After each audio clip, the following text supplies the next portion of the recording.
Okay, so there's some Bible thumpers out there, and they love quoting the Bible at you, which I find hilarious. And you want to know why? Because what you're reading in the Bible, you cannot take word for word. And I'm not just saying, oh no, you're just supposed to get the message that Jesus is sending, not the actual words that whatever. And whatever, which is actually is kind of what I am saying, because that's the only thing that has survived from its original writing. Because here's this little secret. It wasn't written in English. It was because English didn't exist for another couple of centuries, actually almost 1,000 years after Jesus died.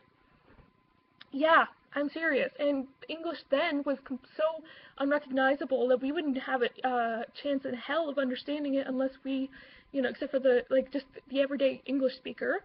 For example, the first thing to be actually written in the English language was Beowulf, an epic poem, sometime between 1975 and 1025 AD or CE, which is what most people use, Common Era, which, yeah, again, is 1,000 years after Jesus was supposedly born.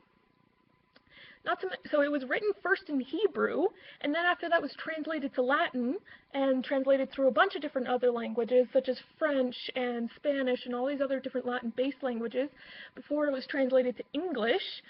It wasn't translated to English from like an original either. It was translated to English after being translated through two or so languages, and that was Old English. And then it was translated to Modern English from the Old English.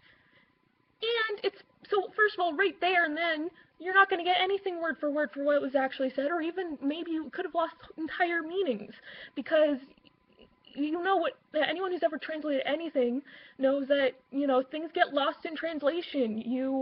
Because the way, like, we have expressions and way of talking and all this other stuff that in English, let's say, it works perfectly, but you try to translate a saying or an allegory or something like that to French or Spanish or Mandarin or Japanese or whatever else, it's not going to make a lick of sense.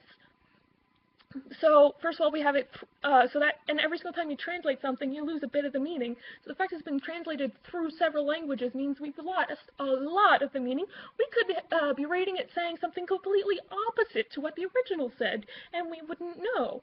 Not to mention, it's been edited several times. Like, I mean, legit edited. Like, chunks of it have been taken out for convenience sake because they said something that contradicted a religious political figure such as the Pope, because believe it or not, the Pope used to be more of a money-grubbing, it wasn't so much of the head of religion or whatever.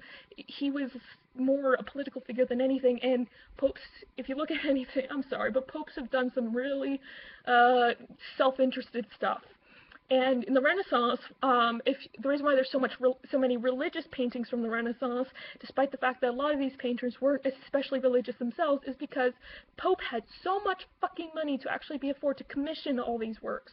Because the churches is where all the money was, because they would, because it was an obligatory charity. You had to pay the church things, and they weren't sending the money out to the poor. They were taking money from the poor for their own stuff, for, their golden thrones and all that other bullshit.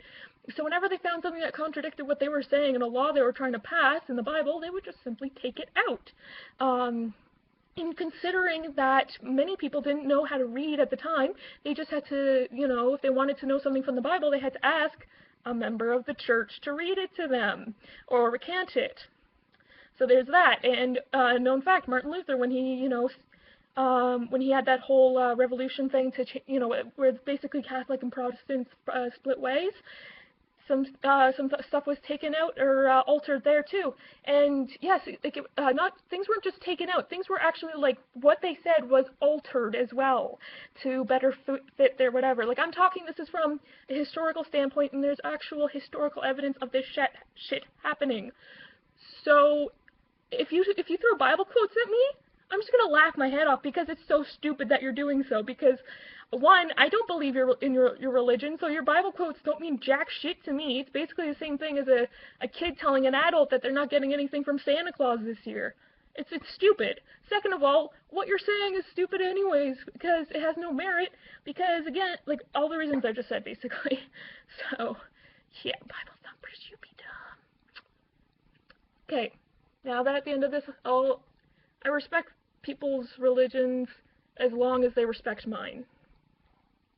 I myself am pagan, and nobody respects that religion, and Christianity is constantly telling me about how awful I am, so I'm going to tell you guys how awful you are.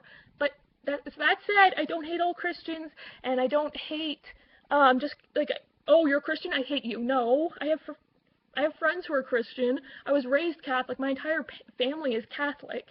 So I don't hate Christians, I just hate their beliefs.